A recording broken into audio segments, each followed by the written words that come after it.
আম্মু যেদিন ছোট ভাইকে নিয়ে পরকীয়া প্রেমিকের সাথে পালিয়ে যায়, সেদিন বাবার চোখের পানিতে আমার জামার ফ্রক ভিজে গিয়েছিল।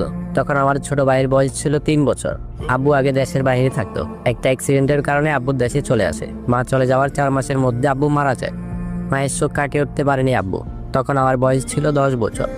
দাদির মুখে শুনেছিলাম আব্বু নাকি আম্মুর সাথে সম্পর্ক করে পালিয়ে বিয়ে করেছিল। আমার নানুর বাসা বিক্রমপুর। কোনোদিন নানুর বাসায় যাওয়া হয়নি। নানা নানিকেও কোনোদিন দেখিনি। আব্বু মারা যাওয়ার পর দাদি আমাকে নিয়ে চিন্তায় পড়ে গেল।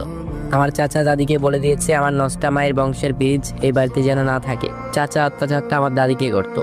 একদিন আমি স্কুল থেকে এসে খাবার খেতে বসলে চাচি আমার দাদির ভাতের প্লেট ফেলে দেয়। চাচি তখন দাদিকে বলল, নিজে তো গাড়ির উপরে বসে আছে, সাথে আবার আরেকজন। তাদের মনের কষ্টটা তখনও বুঝতে পারেনি।